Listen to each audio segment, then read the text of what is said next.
The letter wasn't even sealed when my hands started shaking. I had been staring at it for 2 hours, tracing the ink with my thumb, because I couldn't believe my son had written it. I hadn't heard from him in almost 2 decades, and now here was an envelope with my old handwriting on the return address. Handwriting I hadn't used since I disappeared. Inside were 4 words scrawled across the top of the page. Dad, I know everything. The sound that came out of me wasn't a sob, not exactly. More like a whimper I'd been holding since the day I left. My apartment smelled like burnt coffee and cheap disinfectant. Outside, the rain hammered the window like it was trying to break in. I read those words again and again until the paper blurred. I thought I'd buried it all. The night she confessed without knowing I was listening. The way I walked out before sunrise without taking anything but my wallet, the train ticket with no destination scribbled on the back. I thought if I stayed gone long enough, the shame would evaporate. But reading my son's handwriting pulled every hidden thing back to the surface like old bones in a dried-up lake. I had been 27 when I ran. My wife had been smiling at me that last week as if nothing was wrong. I played along, thinking maybe if I smiled too, the whole ugly truth would melt away. It didn't. It multiplied, and I left without saying goodbye to the only person who ever looked at me like I mattered, my boy. Now, staring at that letter, all I could think was, what does he know? Did he find the court papers I hid under his toy chest before I left? Did someone tell him why I really disappeared? Did he learn what his mother actually did that night? The secret even I hadn't been able to say out loud for 18 years? The words on the second page of the letter answered none of those questions. They were worse. He wrote, I have to see you. It's about Mom. It's about the truth you never told me. And just like that, my carefully built exile began to crack. I didn't sleep that night. I couldn't. The letter stayed on the kitchen table under the weight of my old coffee mug, as if pinning it down would stop the truth from rising off the page. I paced the apartment until dawn, wondering if this was a trick, a scam, or worse, a setup from her. That would have been just like her, wouldn't it? Stir the pot 18 years later, just to watch me squirm one more time. I told myself I wouldn't respond, that I didn't owe anyone anything. But I checked the mailbox 4 times before noon anyway. Nothing. Then I opened the fridge and realized I hadn't bought groceries in 3 days. I hadn't shaved, hadn't spoken to another human being since Tuesday. I had built my life out of silence, and for nearly 2 decades, it worked. But one letter had unraveled all of it. At 7:43 p.m. I remember the exact time because I was staring at the microwave clock. Someone knocked on my door. 3 knocks. Firm. No hesitation. I froze. No one knocks on my door. No one knows I live here. I don't even have a nameplate on the mailbox. I stood there, heart slamming in my chest like a drum. I didn't move. Maybe if I waited, they'd go away. Then I heard a voice. Mail. Young. Careful. Emery, the voice said. I know you're there. I nearly dropped the glass in my hand. No one had called me that in years. I had changed my name to Merton when I moved. Merton. What a stupid name. But it was safe. No one would look for a Merton in a forgotten town with a population small enough to fit in a parking lot. But now someone had. Emery. It's Jasper. My son. His voice wasn't a boy's anymore. It was deeper, steadier. But there was something in the way he said my name, a hesitation, a tremble, like he was scared I wouldn't open the door. And for a second, I almost didn't. Not because I didn't want to. Because I didn't know if I deserved to. I opened the door. There he was. Taller than me. Shoulders broader. Hair darker. But it was his eyes that got me. They were my eyes. That stupid shade of tired blue I'd been cursed with since birth. I didn't know what to say. He did. I'm not here to hurt you, he said. I'm just here to talk. And I need you to listen. I let him in. He stepped across the threshold like it hurt to walk. Like he had been carrying the weight of this meeting on his back for years. He looked around my dingy apartment with no judgment, just curiosity. This where you've been? He asked. I nodded. He didn't say anything for a long time. Then he pulled something out of his coat pocket and laid it on the table. A photograph. Old. Faded. Torn in the corner. But I recognized it immediately. It was taken 2 days before I left. Me, him, and her, all smiling at a county fair, cotton candy in her hand. Jasper holding my wrist like he didn't want to let go. He slid it toward me. Everything started going wrong after this photo, he said quietly. But not in the way you think. I stared at him, throat tightening. You think Mom cheated, he said. You think that's why you left. I didn't answer. He leaned forward. But that's not what happened, Dad. And you need to hear what really went down after you walked out. He didn't blink when he said it. That's what unsettled me the most.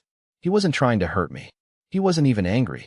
He just looked tired, like he'd been living inside a maze I built with my silence and had finally clawed his way to the center. I know what you think you saw, Jasper said, his fingers idly tracing the edge of the photo on the table. But Mom wasn't having an affair. At least, not the kind you imagined. I wanted to argue. I wanted to tell him about the nights she didn't come home, about the perfume that wasn't hers, the voicemail I once overheard at 3 a.m., whispering her name like it belonged to someone else. I wanted to tell him about the night I heard her say, "I love you," behind the bathroom door. I wanted to scream I left because I had to, that I did it for him, so he wouldn't grow up watching me fall apart every single day in a house that no longer felt like home. But I didn't say anything, because part of me didn't trust my own memory anymore. She was protecting someone, he said. And it wasn't you. I looked at him sharply. Jasper exhaled and leaned back in the chair like the next part would cost him something. I didn't find out until a few years ago, after she passed. I blinked. Passed. He nodded. 3 years ago. Ovarian cancer. She didn't tell anyone until it was too late. My throat went dry.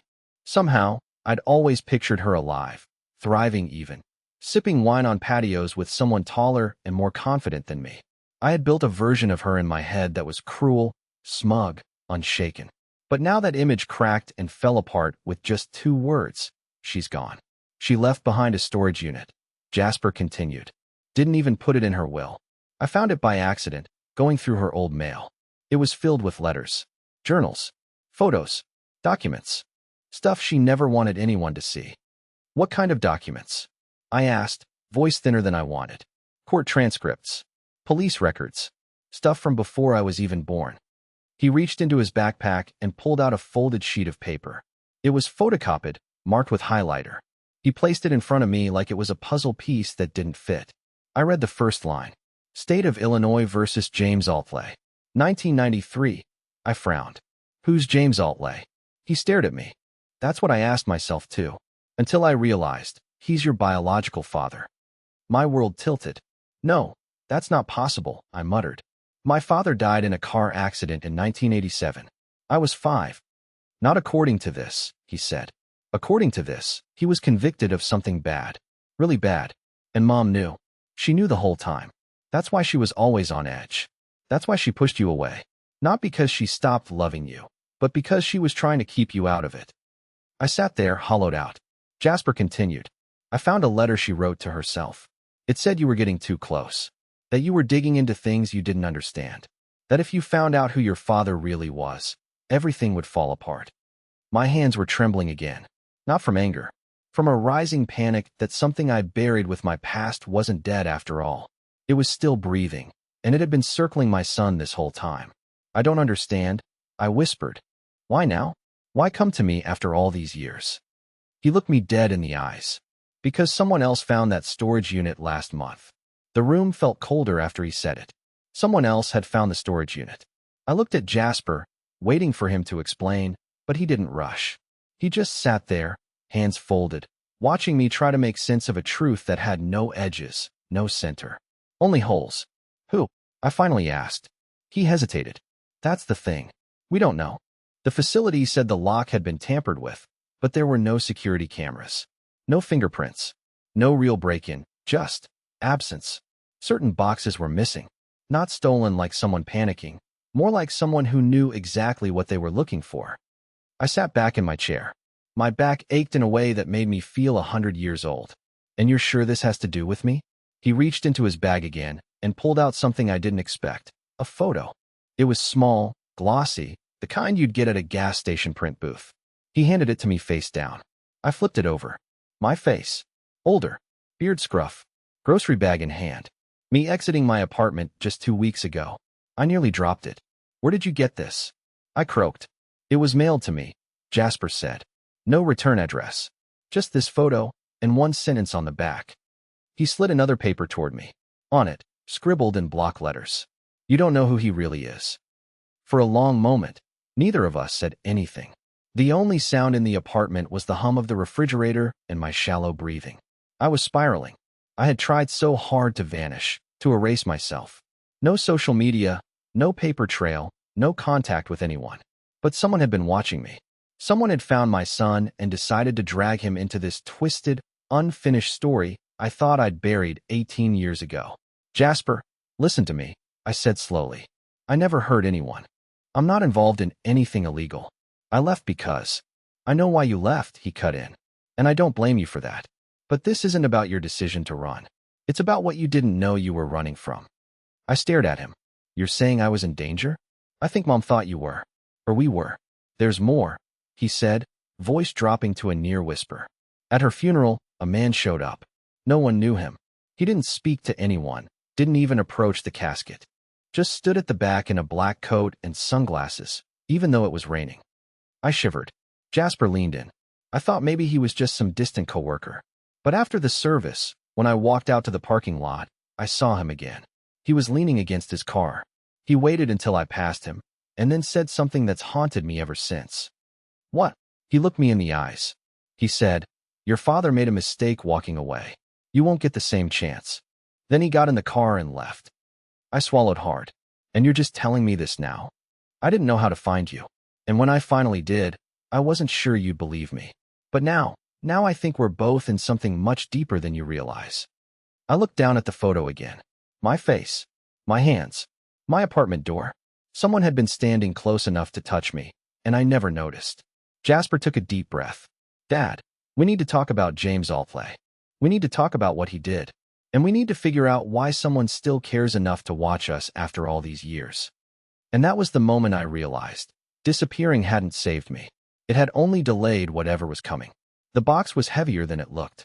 Jasper had left it in my living room the next morning, after sleeping on the couch like he used to as a kid when he'd have nightmares. We didn't speak much through breakfast. He just made coffee, stared out the window, and slid the box toward me when he finished. This was the one she kept in the back of her closet, he said. It was hidden behind a suitcase full of winter coats. I almost missed it. I hesitated before opening it. Something about it felt wrong. Like it was alive somehow. Like it had been waiting for years for me to touch it. The top creaked as I lifted it, and the smell hit me first. Old paper, dried lavender, and a faint metallic tang that didn't belong. Inside were letters. Dozens of them. Some addressed to no one. Some to me. Some to someone named A, with no other clue. And then there was the journal.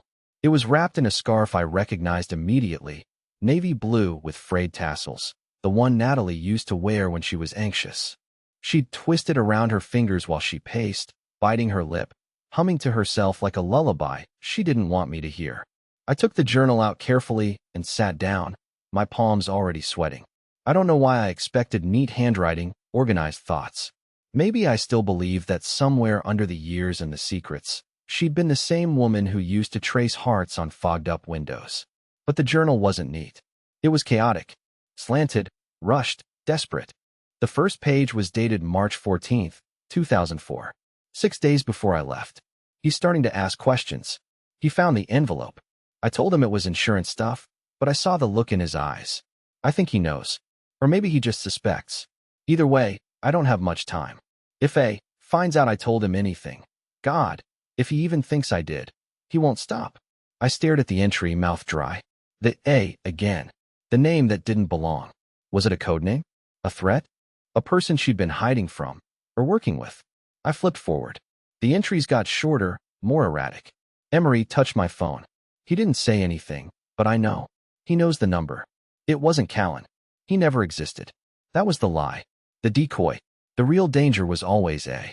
My stomach turned. Callan, the man I thought had ruined my marriage, was a name she invented? A shield to hide something worse? He'll run. He's built to run. And maybe that's what saves him. Jasper will hate me. But he'll live. I stopped reading. My fingers were trembling so badly, I almost dropped the book. I looked at Jasper, who had been watching me the whole time, his face a storm of emotions I couldn't name. She knew I'd leave, I said quietly. He nodded. She wanted you to. The worst part was that it made sense. So much of her behavior back then, the coldness, the distance, the deflection, it wasn't apathy. It was orchestration. She was pushing me away on purpose. Not because she hated me, but because she was scared. She never said who A was? I asked. No. Jasper replied. But she wrote one last letter. He reached into his bag and pulled it out, sealed, yellowed, and trembling slightly in his hand. She addressed it to you, but never mailed it. She left it between the pages of her piano sheet music. I think she knew I'd find it. Eventually. I took it. The envelope felt warm despite the cold room. I turned it over, heart hammering in my chest, and read the only thing written on it in her careful cursive. If you're reading this, he's still out there. I held the envelope for so long that the corner bent under the pressure of my thumb. It wasn't fear exactly, more like dread with a bitter aftertaste. Jasper had stepped out to take a call, but I hardly noticed. The apartment had gone quiet, too quiet, as if the walls were holding their breath. I finally opened it. Her handwriting was different, not like the journal. This was slower, more deliberate, like she wrote it knowing it would be the last thing I'd ever hear from her. The kind of letter you write when you've already accepted you'll never get to explain it face to face. Emery, I know by now you've made up your mind about me. Maybe you think I broke us. Maybe you think I chose someone else. But I never wanted to lie. I just didn't know how to keep you safe without doing it. The day you found the voicemail, the one you never confronted me about, was the day everything changed. That wasn't a lover. It was a warning. I told A. I was out. I wanted to cut all ties. He said he'd let me go, but he never meant it. He always liked to play games, leaving clues, watching, making people question their own memories. That's what he does. That's what he's always done. If Jasper is reading this too, tell him this isn't about him. I never wanted him to carry this. But A. might come for him anyway, just to finish what he started. You have to believe me now. If you don't, if you stay gone, he wins. His name is Abram Kessel. He wasn't just your father's lawyer. He was the reason your father went to prison in the first place, and the reason he never came out. I stopped reading. The name hit me like a wave to the chest. Abram Kessel. That name had been scrubbed from my memory long ago, the way you erase a number from a list you're ashamed you ever called. But it came back instantly, a tall man in a gray coat, always in the background during court visits. Quiet, observing, his eyes too calm for what was happening. He wasn't just a lawyer. He was something else, something colder. I remembered my mother once whispering, "That man doesn't blink right," and brushing it off with a laugh that never reached her eyes. I hadn't thought about it in years. But now I was remembering the way Abram looked at me, not like a child, but like a tool. I kept reading. Abram isn't in prison. He never was. After your father's trial, he disappeared, changed his name, moved through different cities. I crossed paths with him once, by accident. I thought he didn't recognize me. But 2 days later, our garage was broken into and nothing was taken. Not a single thing. Just moved around. Shifted. Like someone was reminding us they could be close whenever they wanted. I didn't tell you. I didn't want to believe it myself. I thought if I ignored it, he'd move on. But I was wrong. When I got sick, I knew it was only a matter of time before he'd circle back. And I couldn't protect both of you. So I made the only choice I could. I pushed you away. Not because I stopped loving you, but because I didn't want him to see what you meant to me. That's how he chooses his targets. The paper slipped from my hand. I leaned forward, elbows on my knees, forehead resting against clenched fists. Abram Kessel, the man behind my father's fall, and somehow, still operating like a ghost in the walls of our lives. If Natalie was telling the truth, and something in my gut said she was, then this man hadn't just shaped our past. He had been watching all along. And now he had found Jasper. When Jasper came back inside, I didn't speak. I just handed him the letter. He read it in silence, jaw tightening line by line. Then he looked at me, and for the first time since he'd arrived, his voice cracked. "There was a man following me last week," he said. I thought it was nothing. He looked like he was just waiting for a bus. I didn't need to ask. I already knew what was coming. But then, he smiled, Jasper whispered. And he didn't blink. Not once. I didn't sleep that night. Neither did Jasper. We sat across from each other in silence, 2 generations of the same unease, trying to figure out if we were being paranoid or hunted. And the worst part? I wasn't even sure which would be more terrifying. I kept turning the name over in my head, Abram Kessel.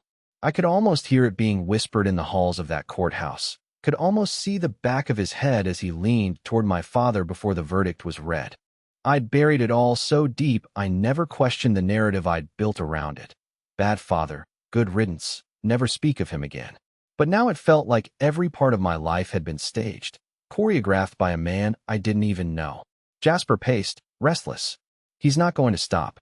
If he's still out there, if he was there at the funeral, if he mailed me that photo, he wants something. I nodded. Or he wants someone. Jasper froze mid-step. Me? The word hung in the air too long. Why now? I asked. Why come after you? She's gone. I'm gone. He won. Jasper shook his head. Maybe he didn't. Maybe there's something left he needs. Something Mom never gave him. Or maybe his voice dropped. Maybe it's not about winning. Maybe it never was. I opened my mouth to respond. And then there was a sound that turned my blood cold. 3 knocks on the door. Sharp. Evenly spaced. Familiar. Jasper and I locked eyes. We didn't move. My breath stopped in my throat. And for a second, the entire apartment felt like a trap. Then a voice, muffled, calm, too calm, floated through the door. Emery, I hope you've had time to read. I felt like the walls were closing in. That voice, it hadn't aged. How could that be? It was crisp, polite. It didn't belong to someone who should exist anymore. But it was him. Kessel. Jasper reached for his phone. I shook my head. No calls, I whispered. He'll hear. We stayed quiet. A full minute passed. Then another knock. This time softer, almost playful. Your father made the mistake of staying quiet too long, the voice said. You don't have to repeat that. Then footsteps. Fading down the hall. We waited 15 minutes before I moved to the peephole. Empty hallway. No footsteps. No car outside. Just fog clinging to the pavement like something hiding. That was when I realized it. He never needed to come inside. He wanted us to know he could. I locked the deadbolt. Jasper was pale, fists clenched. This is real, he said. He's real. He's alive. I nodded. And he's here. Jasper grabbed his backpack. We can't stay here. We need to go. Somewhere he can't find us. But I knew better. He's already found us. Running just gives him more time to play. That night, we drove to the edge of town and checked into a roadside motel under a fake name. I paid cash. Jasper didn't speak the whole drive. When we got inside, I pulled out the last piece of Natalie's journal. The back cover had a slit in the lining. Tucked inside was a small, folded newspaper clipping, yellowed, almost crumbling. The headline read, Suspected arsonist evades conviction after key witness fails to testify. The photo beneath it was grainy, but I recognized the eyes. Abram Kessel, smiling in the background at a house fire that killed 2 people in 1989. And in the corner, circled in red ink by Natalie's hand, were 2 initials printed in the article's byline. E.M. My initials. I don't understand, I whispered. But Jasper had already pieced it together. Dad, I don't think he's after me. He looked at me with a horror I'll never forget. I think he's after you, because you testified and don't remember. I stared at Jasper, heart pounding, the words still echoing. Because you testified and don't remember. It didn't make sense. It couldn't. I was just a kid when my father went away. I wasn't part of the case. I wasn't anyone's witness. Was I?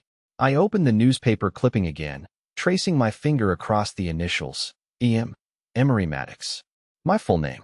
It didn't say I gave testimony. It said key witness fails to testify. Which meant I was supposed to, but didn't. Natalie must have pulled you out, Jasper said.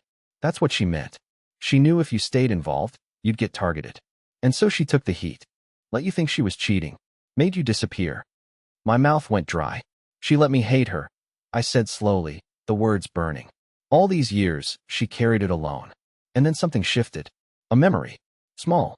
Fragile. Something I hadn't touched in decades. I was maybe 8. Sitting in a cold room. A man with wire-rimmed glasses sat across from me, notepad in hand.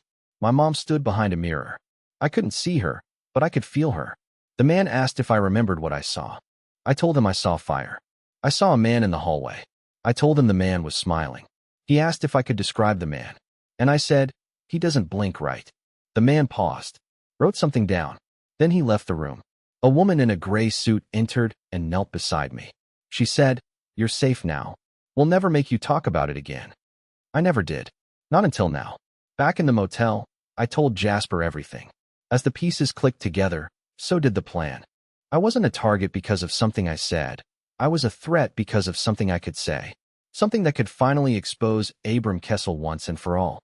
The next morning, we drove to the nearest federal building. It took hours. Paperwork. Identification. A recorded statement. I gave them the clipping. The journal. The photo of Kessel at our door. We showed them everything. 2 weeks later, we got a call. They found him. Abram Kessel had been living under a fake identity in New Hampshire, working as a financial consultant for nonprofits. When they raided his apartment, they found surveillance notes, addresses, a wall covered in maps, and files going back 30 years. Files on my father, my mother, me. They said if we'd waited any longer, he might have disappeared again. But now, finally, he was in custody. Real charges. No deal. No one to protect him this time. When I hung up, Jasper was already watching me. Well, he asked. I nodded. He's not coming back. Jasper didn't smile right away. He just let out a breath, like he'd been holding it for years. And then, finally, we both laughed. Quiet. Shaky. But real. A month later, he invited me to stay with him. Just for a little while, he said. Until I figured out what came next. I thought I'd only be there a week. But then a week turned into dinner together. Then a hike. Then helping him repaint his guest room. We didn't talk about the past every day. We didn't have to. Some things don't need to be unpacked all at once. One evening, I heard music coming from the living room. Soft piano. I peeked around the corner, and there it was. Natalie's scarf, draped over the piano bench. He'd kept it. I sat down next to it, traced the tassels. And for the first time in 18 years, I didn't feel like I'd run away. I felt like I'd come home.